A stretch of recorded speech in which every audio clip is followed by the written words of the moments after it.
Hello friends, how are you? I hope that all of you are very fine. Electromagnetic induction में हमने बहुत सारी बातें देखी है और थोड़ी सी बातें रह गई है, फिर बाद में तो बस प्रॉब्लम प्रॉब्लम कर सकते हैं अपन। आज क्या करेंगे हम लोग? आज बस कॉइल के बारे में सोचेंगे। कल हमने देखा है सेल्फ इंडक्टेंस ऑफ कॉइल, आज देखेंगे सेल्फ इंडक्टेंस ऑफ सोलेनॉइड। अब देखो दोस्तों, अगर किसी भी कॉइल का या सोलेनॉइड का सेल्फ इंडक्टेंस निकालना है तो ये बात ध्यान रखनी है कि flux associated with the coil or that solenoid is equal to Li, where L is a self inductance, है ना। तो फ्लक्स होते हैं N B A, this is what L I, L into I. अब अगर इधर तो पहले था ना रे, N number of turns into length ऐसा बोलते तो ये हो जाएगा फिर solenoid. Number of turns per unit length होते हैं स्मॉल एन, तो टोटल नंबर ऑफ टर्न्स होंगे capital N, total turns into total length.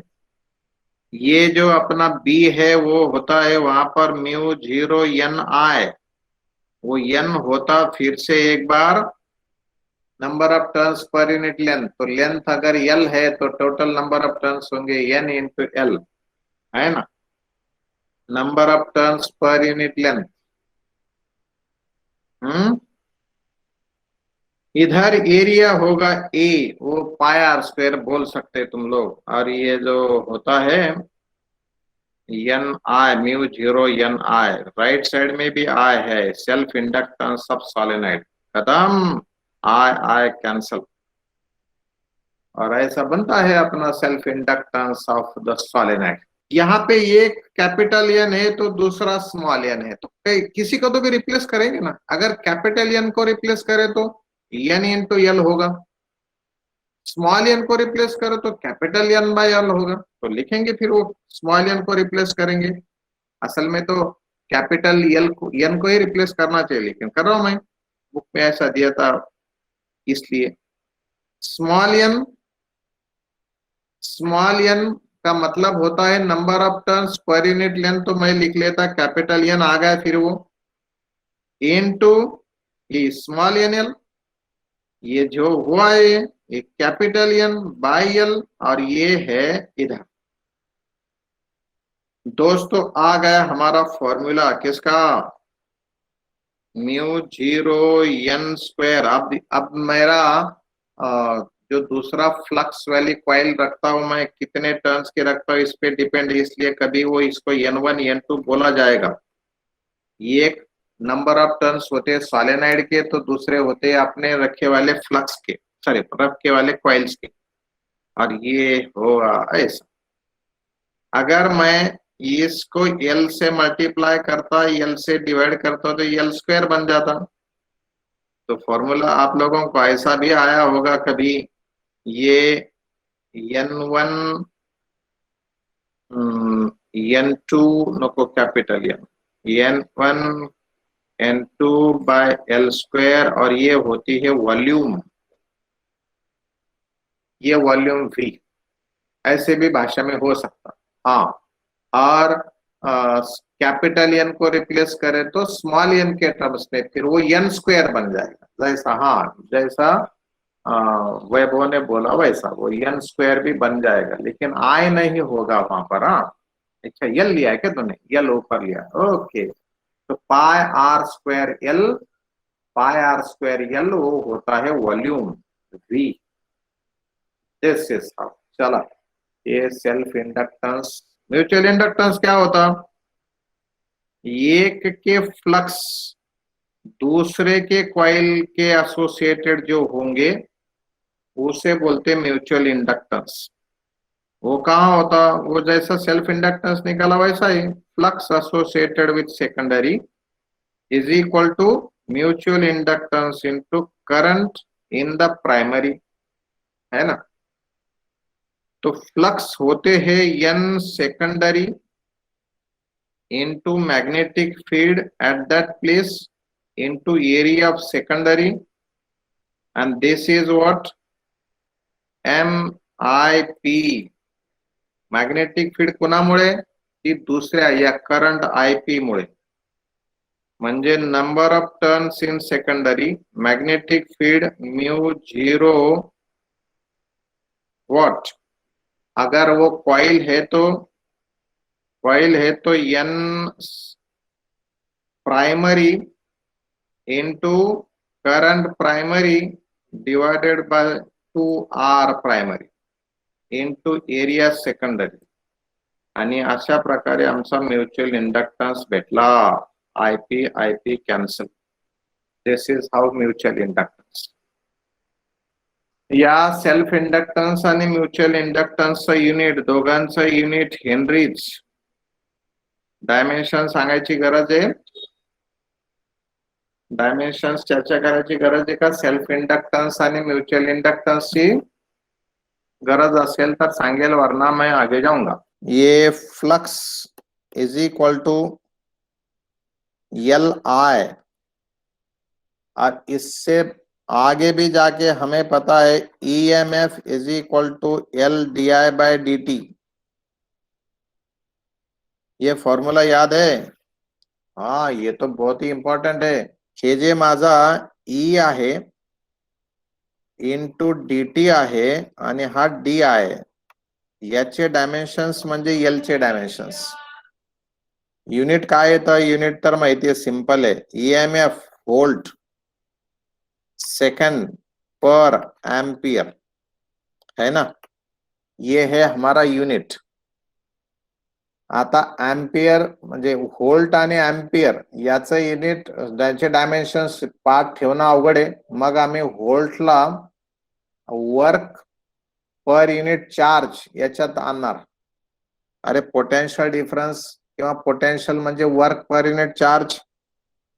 मग हे वर्क पर युनिट चार्ज म्हणजेच जर व्होल्ट असेल तर याला आपण लिहू joule second by coulomb ampere. आता कूलमला कन्वर्ट करायचंय कशामध्ये? IT मध्ये, बराबर है.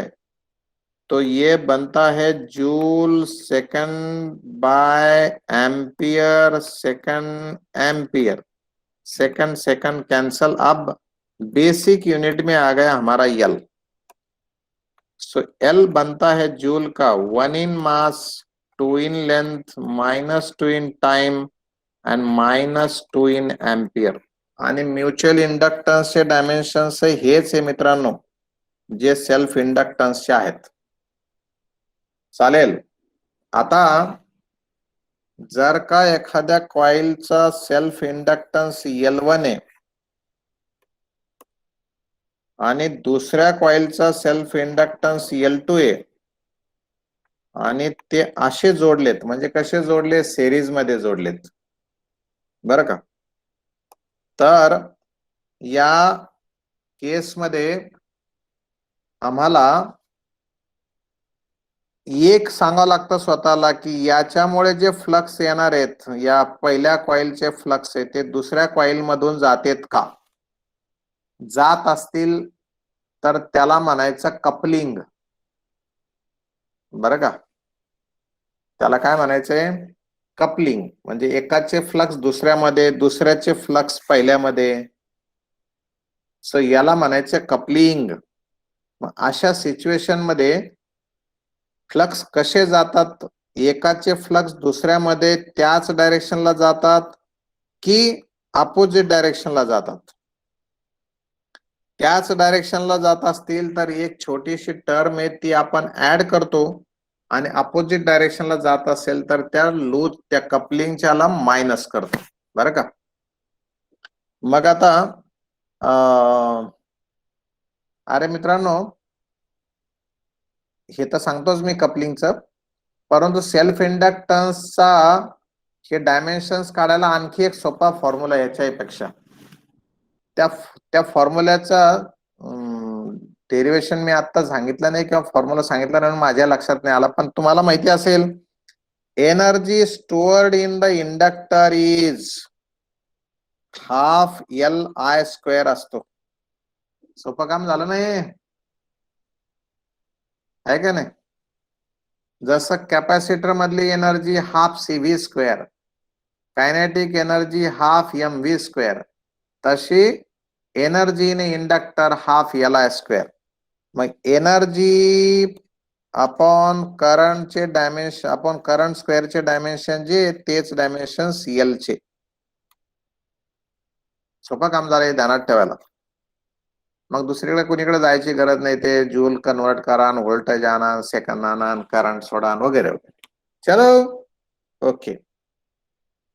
सो हे जे इंडक्टर आहे तो जर दुसऱ्या सोबत कपलिंग जोडला तर त्याची कपलिंग टाईट आहे की लूज आहे अशी भाषा असते बघा. लाईट कपलिंग, लूज कपलिंग, बरं का.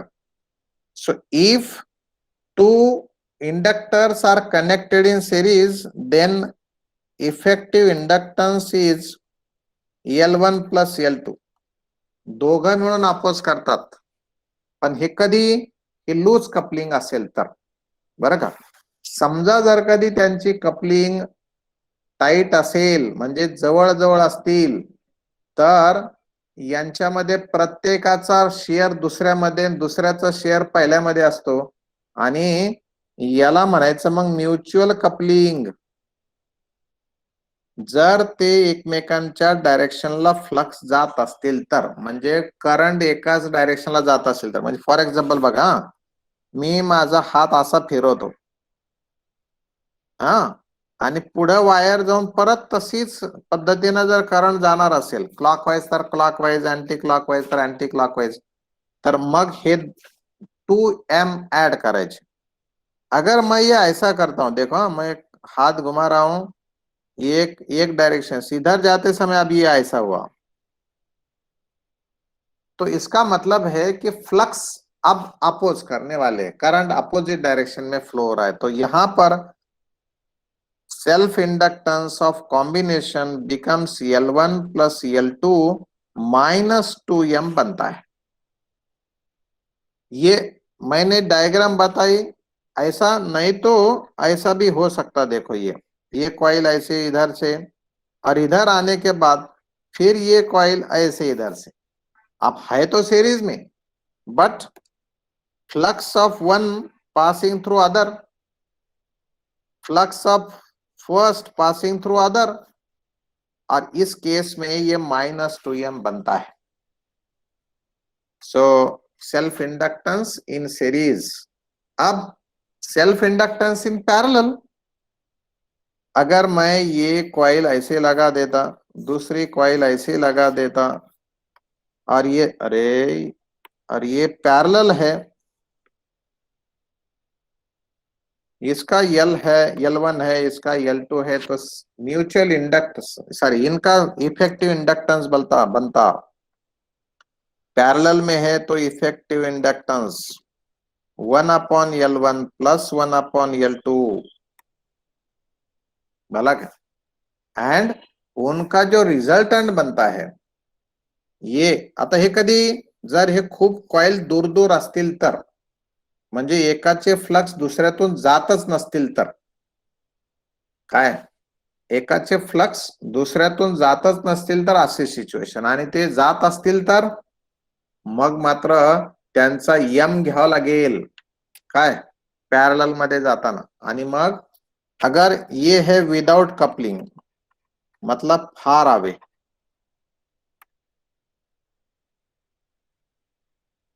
अगर उनके बीच में कपलिंग हो, मतलब नजदीक हो, तो रिजल्टेंट आएगा 1/L1 के साथ कैपिटल M भी आएगा, L1 प्लस M, एंड इधर L2 के बदले L2 प्लस M भी आएगा.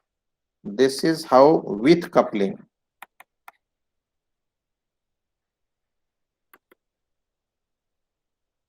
Mutual inductance is equal to, अगर L1 L2 की भाषा है तो mutual inductance is equal to K into L1 L2. के into root over L1 L2। के की वैल्यू अगर 1 है तो टाइट कपलिंग है ना। मैक्सिमम वैल्यू आ सकती है कैपिटल एम की रूट ओवर L1 L2। ये कब 1 आएंगी तब इसको बोलते टाइट कपलिंग। मतलब थोड़ा सा भी एक के फ्लक्स दूसरे के बाहर नहीं जाते। एंड लूज कपलिंग, एम अगर 0 है तो उसके बेस पे तो खत्म फिर।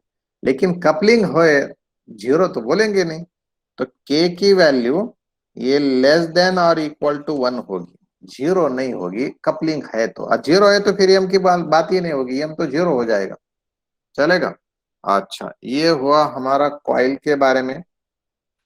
अब हमें ये पता है कि अगर एक रेजिस्टेंस और एक इंडक्टर जोड़ते हैं और फिर हम लोग एखादी बॅटरी उसके साथ कनेक्ट करते, जसं आम्ही इलेक्ट्रोस्टॅटिक्स मध्ये कॅपॅसिटर आणि रजिस्टर असे जोडले होते है ना। त्यावेळेस ग्रोथ ऑफ चार्जेस काढला होता।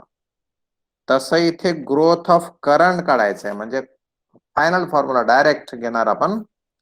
I is equal to I0 in bracket 1 minus e to the power minus tau by, sorry, minus t by tau, minus t by tau, where tau is equal to L by R, time constant. Don't you know? Tau is time constant. Time constant. And it is equal to L by R. It is L by R. है ना? So minus R by L into T असं ते formula असतो तुमच्या growth of electric करंटचा, माहितीये। लेकिन DK का कुछ नहीं, ये आई नॉट पहली टर्म निकाल देने की। Decay of current, decay of current I is equal to I naught e to the power minus time by time constant tau. हाँ ये 63%, 7 वो 63%, 37% ग्राफ रहता है ऐसा। Right right right. कब? लेकिन वो टाइम कांस्टेंट पे। सो मैं दोनों का भी ग्राफ निकालता हूं। This is current, this is time. Graph आता है ऐसा। और टाइम कांस्टेंट अगर टी इतना हो या T is equal to time constant हो तो करंट आता है इतना, कहीं तो भी ऐसा 63%। कहां से लाया? Growth of current I naught, मतलब ये है अपनी I naught value in bracket 1 minus e to the power -1 होगा, क्योंकि t अपॉन टाउ 1।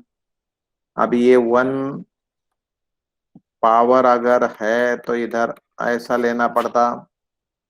इसकी वैल्यू, ई की वैल्यू 2.718 है, तो 1 अपॉन ई नियर अबाउट 3 होता। 1 माइनस 3 मतलब 6-7, और आपने बोला वो 0.6 क्या 37 होता। 27 का रेशियो 63%। 1/2.7 कितना होता 27 होता वो। अच्छा 67 नहीं, फिर ये 63 आई नॉट। हाँ आपने बराबर बोला है। तो this is how 0.63 I not, कब? टाइम कांस्टेंट में। और टाइम कांस्टेंट कितना रहता? एल बाय आर होता। आणि डीकेच्या फॉर्म्युल्यामध्ये आय नॉट बाय ई असतं। म्हणजे आय ची व्हॅल्यू 63 नाही तर ती 37% राहते। म्हणजे हा असा ग्राफ इतकी कमी होऊन जाते, 0.37 आय नॉट। कब? At a time is equal to time constant.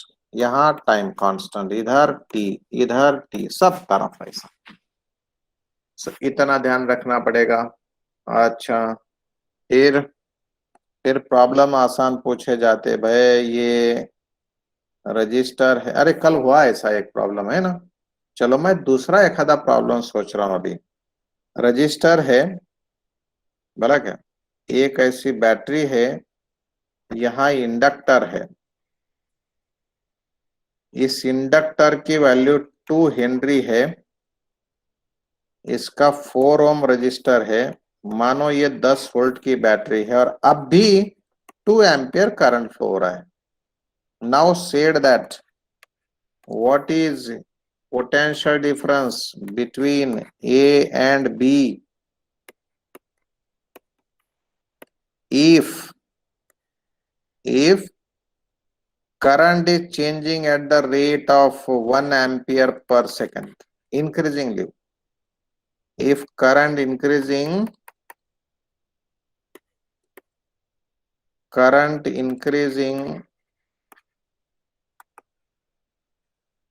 at the rate 1 ampere per second. चलो बताओ, ये तुम्हारा ब्रांच है सर्किट का और अब भी करंट 2 एम्पियर फ्लो होता है, लेकिन हर एक सेकंड में 1 एम्पियर करंट बढ़ता है। What will be VA minus VB, ऐसा एक इस पॉइंट पर क्वेश्चन आएगा सेल्फ इंडक्टेंस के कंसेप्ट पर। भाई किरचॉफ सेकंड लॉ आपको याद होगा तो मैं वही लिख रहा हूं। VA, यहां करंट जा रहा है मतलब पोटेंशियल माइनस IR। अब ये IR कितना, तो लिख रहा हूं मैं 2 एम्पियर × 4। बैटरी के अंदर भी हम हायर टू लोअर पोटेंशियल जा रहे हैं मतलब -10, और ये देता है LdI/dt। करंट अगर इंक्रीजिंग है तो -LdI/dt अपोज करता, क्योंकि करंट इंक्रीज है ना तो वो उल्टी बैटरी बोल के काम करता, इसलिए -LdI/dt, dI/dt 1 is equal to VB। तो ये VA माइनस VB होगा -8 -2 माइनस, ये तो हुआ 20, 20 volts exactly. So this is how the problem at higher level will be asked. Kirchhoff's law, मैं इक्वेशन लिखूं क्या किरचॉफ्स लॉ कैसा लगाया, तो VA minus IR minus E minus LdI/dt is equal to VB। कब, करंट अगर increasing है तो I इज इंक्रीजिंग, राइट। फिर एक और प्रॉब्लम दे देता हूं।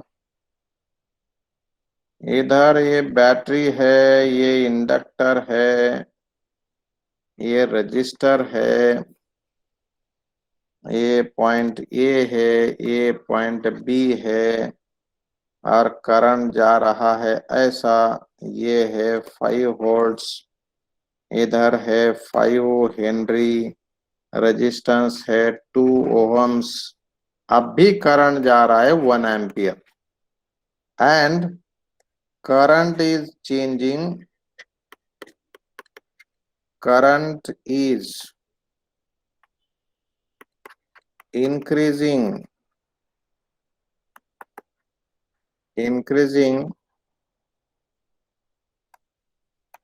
by 2 amperes per second.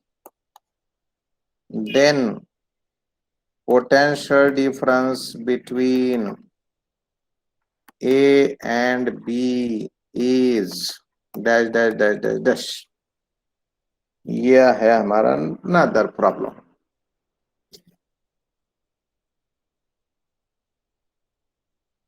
चलो फिर वही बात, पोटेंशियल एट ए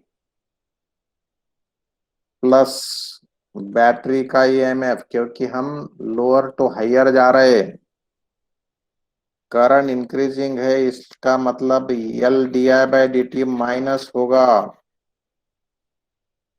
करंट के डायरेक्शन में ही जा रहे इसलिए आई आर होगा। फिर जाके कहा हम बी पर पहुंच गए। तो potential difference between A and B is equal to minus E कितना 5, L D I by D T 5 × 2 minus उधर जाके प्लस 2, 2 × 1, तो यहाँ ये 10, ये 12 और ये 7, ये 7 वोल्ट आया है।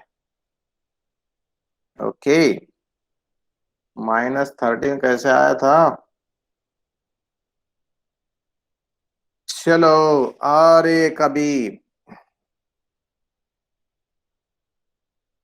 ये पॉइंट ये है, इधर बैटरी है, इधर इंडक्टर है, इधर बैटरी है, इधर रजिस्टर है, और ये पॉइंट बी है। अब इसकी बैटरी है 2 वोल्ट की, ये है 4 हेनरी, ये है 20 वोल्ट्स, ये है 4 ओहम्स, करंट अब भी है 2 ampere and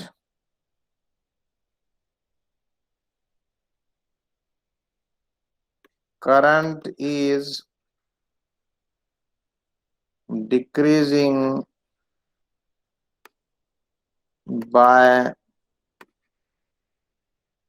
1 ampere per second, then potential difference between B and A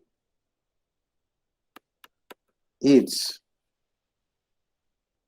VA से निकल पड़े प्लस E1, क्योंकि हम लोग निगेटिव से पॉजिटिव चले गए, और करंट डिक्रीजिंग है इसलिए साइन प्लस होगी, L D I by D t. Okay, sign इधर -E2 और -IR is equal to VB। अब देखो VB माइनस VA निकालना है, तो मेरा E1 इधर ही रहेगा, E1 है 2, L D I by D T 4 और 1 एम्पियर पर सेकेंड, -20 -IR, तो ये होगा कितना, 4 और 2 6, इसका मतलब -22 वोल्ट्स। आपने निकाला 22 वोल्ट्स। बराबर है कि नहीं? अरे साइन का लफड़ा हुआ ना। हा, म्हणून तर मी मुद्दाम potential difference between B and A विचारलंय, मुद्दाम म्हणून बी आणि ए विचारलं, मला येडा थोडा लागलं होतं, तुम्ही नंतर चूक करू नये म्हणून ते ठेवलं तसं, बरं का? हा, तर कुठलं विचारलंय त्याच्यावरून ठरवा। ओके, चलो मैं अभी क्या करता हूं, ये एक बैटरी दे रहा हूं, इंडक्टर दे रहा हूं, रेजिस्टेंस दे रहा हूं, यहाँ पोटेंशियल लेट 40 वोल्ट्स है, ये 10 वोल्ट्स की बैटरी है, करंट जा रहा है 4 एम्पियर्स, इसका इंडक्टर है 4 हेनरी और ये 2 ओम्स है। पूछा है VB जर का समजा current is increasing at the rate of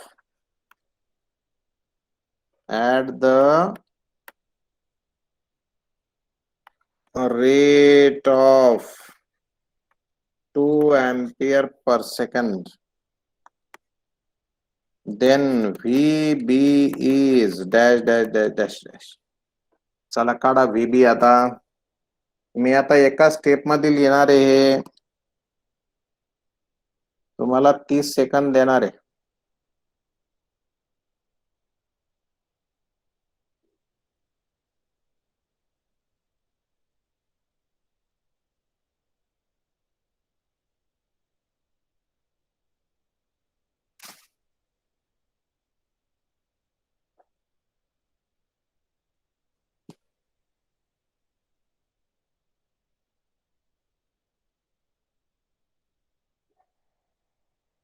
आलं का? नाही आलं.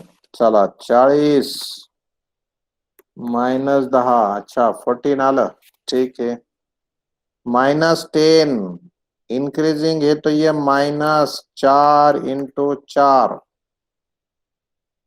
-8 इज इक्वल टू VB. 16 8 24 34. 4 चौक 16 आणि 8 किती? 24. 24 × 34. 6च राहिल्या ना फक्त. कुठून आणलं 14? 2 काय?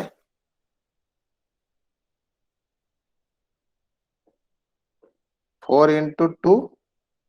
अरे हाँ 4 × 2 है. Sorry sorry sorry sorry sorry.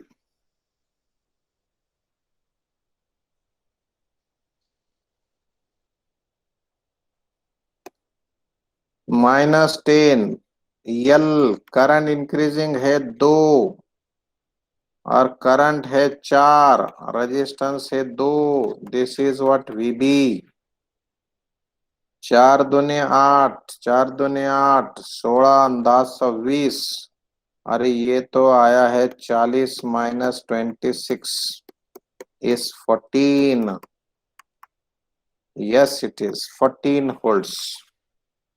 You are absolutely correct. Okay. चलो अगर मैं ऐसा देता हूं, ये इंडक्टर है, ये रजिस्टर है, ये हमारी बैटरी है, ऐसा जोड़ दिया है इन्हें, है ना. बैटरी 20 वोल्ट्स की, रेजिस्टेंस 5 ओम्स, और ये है कितना देते 4 Henry. What is the current at time constant?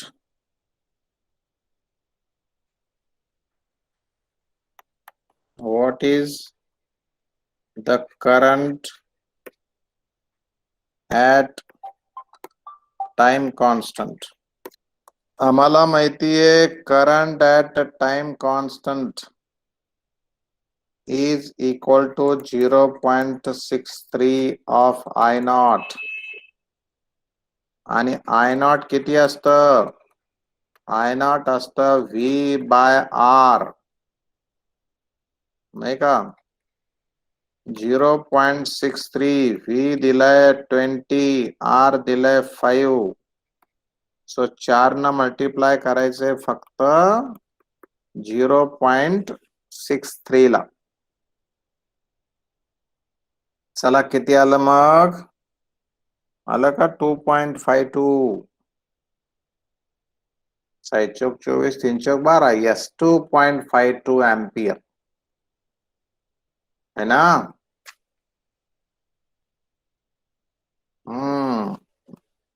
ये मैक्सिमम करंट है I0. Got it. उल्टा भी पूछा जा सकता है ना कि अगर ये इंडक्टर है, ये रजिस्टर है, इंडक्टर की वैल्यू 10 हेनरी और ये 4 ओहम्स, ये बैटरी मान लो भाई हमने 10 वोल्ट की लगा दी। Hmm. And now it is in steady state condition. Now it is in steady state condition. Steady state का मतलब है full current, steady state condition. और if circuit is broken, circuit is broken, then find current at half of time constant. नको, काय को शहाणपणा, current at time constant. मलाच calculation करत बसावं लागेल. Current at time constant is dash dash dash dash dash dash dash. तो दोस्तों current at time constant निकालना है.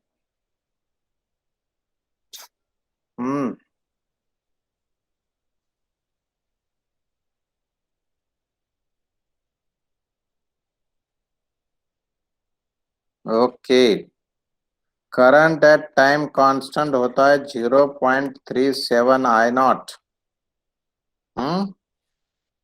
और आई नॉट कितना है? आई नॉट है 10/4. तो 3.7/4 इज आवर आंसर. 0.49 जा 36 और ये 25 एग्जैक्टली. 0.92 नहीं बोला क्या? अच्छा 0.925 भी बोल सकते. चलो चलो 0.925. ओके, अब मैंने क्या किया देखो.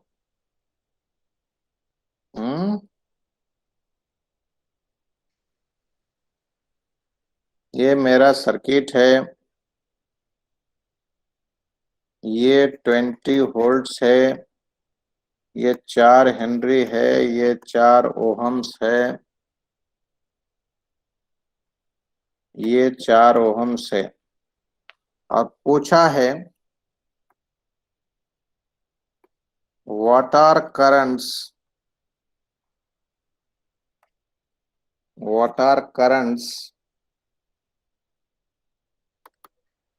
in the battery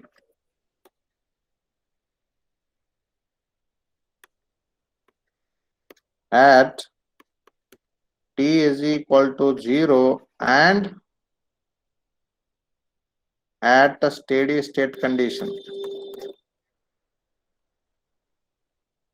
Steady state condition.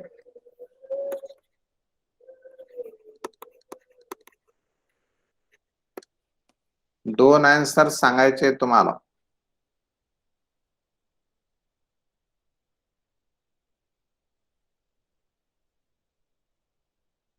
Okay, nice one.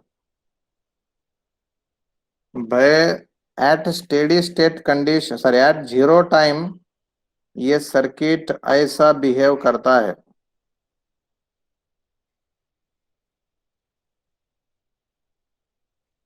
मतलब वो जो इंडक्टर है वो ओपन सर्किट बोल के काम करता. तो हमारा सर्किट एक ही रेजिस्टेंस के साथ है, तो करंट बनता है V/R, मतलब एक ही. ये जो बनता है 20 volts by 4 ohms, is equal to 5 ampere. और जब स्टेडी स्टेट आएगा तब वो तो गुड कंडक्टर बोल के काम करता, फिर ये रेजिस्टेंस भी हमारे कनेक्शन में आएगा और ये बैटरी एज इट इज। अब ये 4 है मतलब इफेक्टिव कितना effective 2। therefore current in this case is equal to 20/2। ये आया 10 ampere. Right. Sir rotating coil भी रहेगा, रोटेटिंग रॉड भी रहेगा दोस्तों। हाँ, रोटेटिंग रॉड भी और रोटेटिंग कॉइल भी, ये दो कंसेप्ट रह गए इस चैप्टर के। ओके चलो ठीक हुआ, प्रॉब्लम्स भी हुए उस बहाने, अब मैं भूल गया था तो अभी लेंगे rotating rod and rotating coil.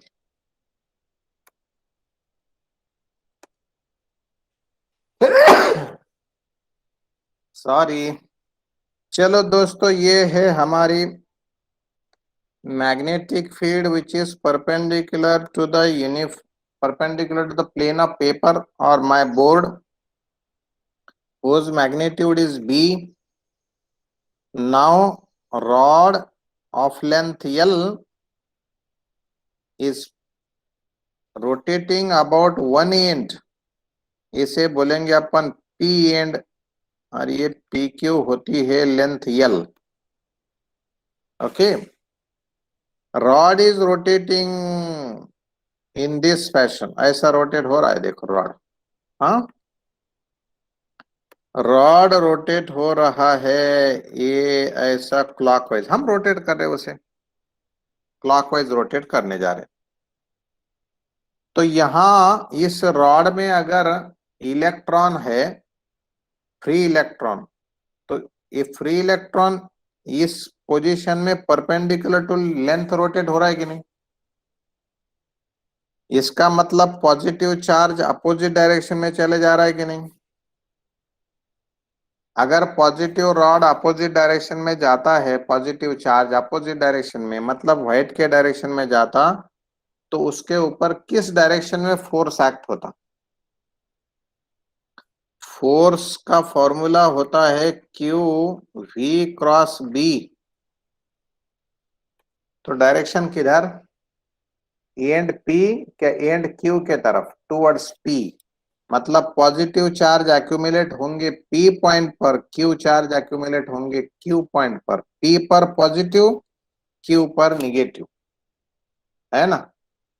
हाँ, तो फिर पॉजिटिव चार्ज पी पर, निगेटिव चार्ज इस पर, तो पोटेंशियल डिफरेंस कितना फिर? वीपी माइनस वीक्यू, मतलब इंड्यूस्ड ईएमएफ, है ना? आणि इंड्यूस्ड ईएमएफ किती किती असतो? तर तो असतो डी फाय बाय डी टी किंवा आमचा बीएल व्ही असतो, परंतु ते बीएल व्ही हा सगळीकडे सारखा आहे का? व्ही हा सगळीकडे सारखा आहे का? बीएल व्ही ना, तर हा B average sorry V average घ्यायचा। मग व्ही ऍव्हरेज किती? तर व्ही ऍव्हरेज घ्यायचा 0 plus V maximum, that is by 2। Hello,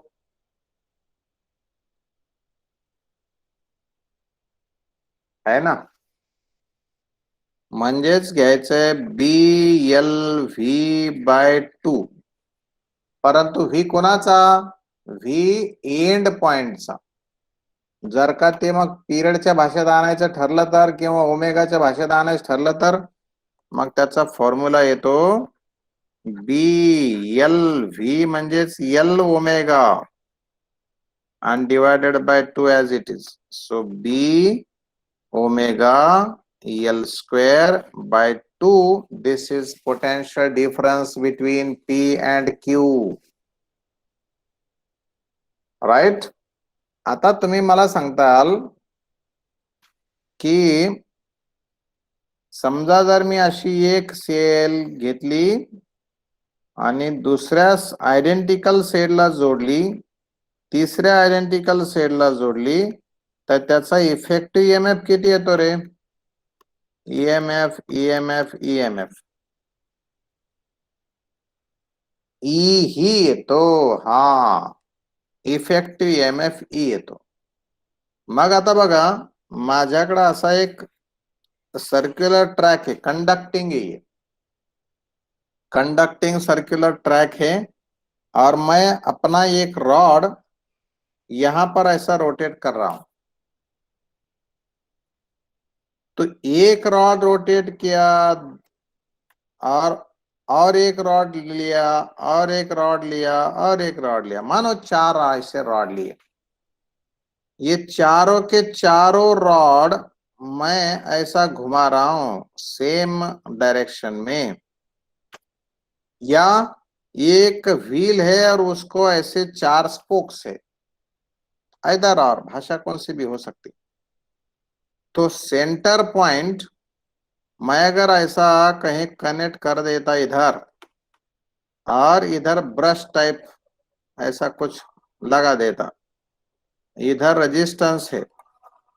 if it is rotating with uniform angular velocity omega, तो क्या मेरे ये चार स्पोक्स के कारण चार बार B omega L square by 2 EMF आएगा, या only B omega L square by 2 होगा, 4 टाइम्स या 1 time?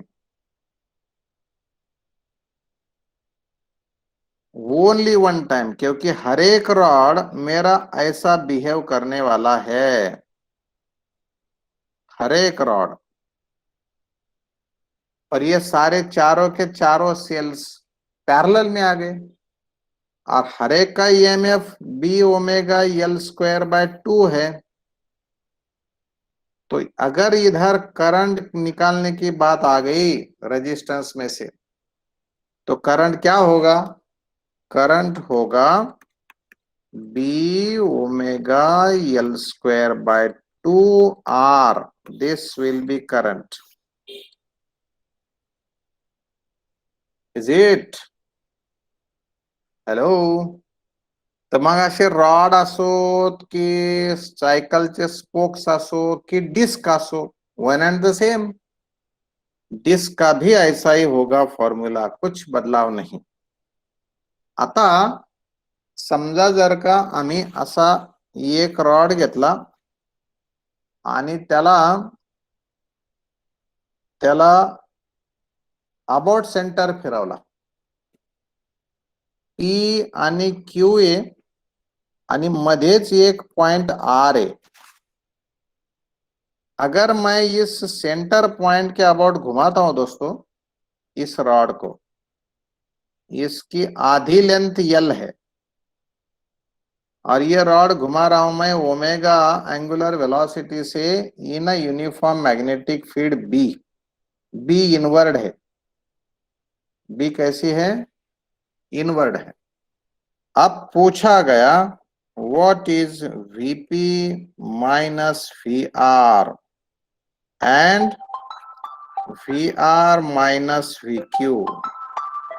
VP minus V R आणि V R minus V Q असे आम्हाला दोन्ही विचारलंय. आणि तिसरं पण सांगून टाका लगेच, व्हीपी मायनस व्ही क्यू.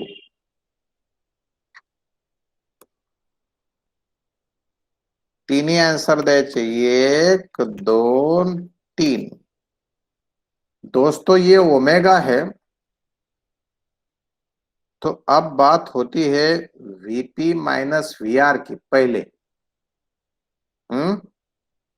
तो हम लोग पहले VP sorry VO minus VP निकालेंगे, है क्या नहीं? बराबर है ना? क्योंकि अरे किधर जा रहा है अपना, कौन सा पॉइंट पॉजिटिव होता इस रॉड के केस में? इलेक्ट्रॉन इधर जाता, मतलब पॉजिटिव चार्ज ऐसा इधर जाता है. असल में इलेक्ट्रॉन इधर जाता तो पॉजिटिव चार्ज इधर जाता, ऐसा बोलेंगे. बराबर है कि नहीं?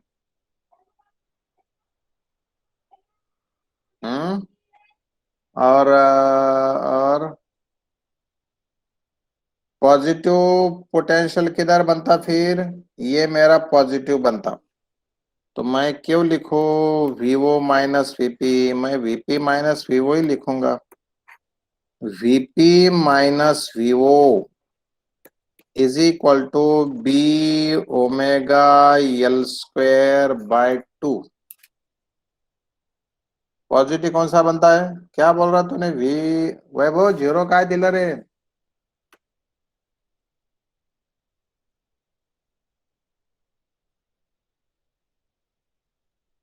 अरे भाई मेरा rod O is positive. O positive कैसे? तूने ये सोचा है क्या? मैंने मेरा ओमेगा किधर था वो देख। हाँ रॉड ये मैंने इधर इस समय ये ऐसा रोटेट किया था, तब वो पॉजिटिव बना था। ओ भाई वैभवा,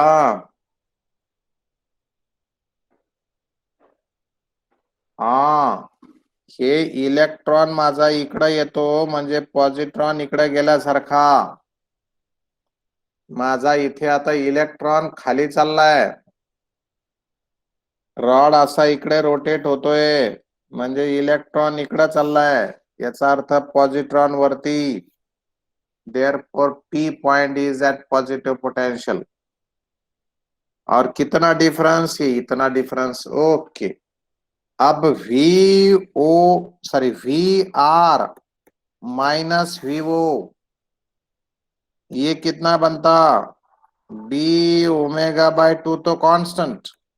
यल कितना बनता? यल बाय 2, तो ये बनता यल स्क्वेअर बाय 4। आणि मग मला विचारलंय V P minus V R. V P minus V R तर करा subtract second equation from first. B omega L square by 2 1 - 1/4, तो ब्रैकेट बनता है 3/4। तो ये बनेगा B omega L square into 3/8। बनेगा क्या नहीं? बनेगा क्या नहीं बनेगा? 3/8। अरे काय हो नाही म्हणता का नाही? शिल्पा केकर जवळेकर, केकर जवळला यावं लागतं का आन्सर ऐकायला? होय श्वेता, अरे श्वेताना पण सांगितलं ना आता यस म्हणून। हा हा हा चलो, अब ये दूसरा जो है वो क्या पूछा है? V R minus V Q. अच्छा, अब V R minus V O तो हमें पता है। साथ साथ साथ साथ साथ क्या पता है? V Q minus V O पता होगा। वो कितना? B omega L square by 2, है ना? होया। ओके, अब ये दोनों इक्वेशन से V R minus V Q मिल सकता। V R minus V Q is equal to -3/8 बनता है कि नहीं? Hello mic check, have you understood? और वीपी माइनस वी क्यू तुम बताएंगे। V P minus V Q is equal to 0, कारण both are at same positive potential. So V P minus V Q is equal to 0, है ना? अच्छा, अब हमारे पास ये मैग्नेटिक फील्ड है और हमारे पास एक कॉइल है। ये कॉइल रेडियस आर की है। उसके टर्न्स n है, और हम ऐसा रोटेट कर रहे हैं कि वो एक्सिस एक्सिस बी को भी परपेंडिकुलर है और एक डायमीटर जैसा है, ऐसा घुमा रहा है ये। अलग, इसका मतलब area of the coil and B के बीच में जो एंगल है वो बदलते रहने वाला है। Let this is direction of B, let this is the coil, इसका रोटेशन शुरू हुआ है ओमेगा से, तो थोड़े समय के बाद ये ऐसी पोजीशन ले सकती है, मतलब एरिया का डायरेक्शन बी के डायरेक्शन के साथ थीटा एंगल बनाता है। तो बहुत पुरानी बात है, हमें पता है flux is equal to N B A cos of theta. और अगर ये फ्लक्स कंटिन्यूअस चेंज होते तो इंड्यूस्ड ईएमएफ होता है E is equal to N B A sine of theta d theta by d t. तुम बोलेंगे डेरिवेटिव साइन माइनस साइन ले लो, अरे हमारा माइनस ऑलरेडी है, minus d phi by d t, तो मैं माइनस नहीं लेता। अब थीटा जो है वो ओमेगा टी होता है, n B A sine of omega T.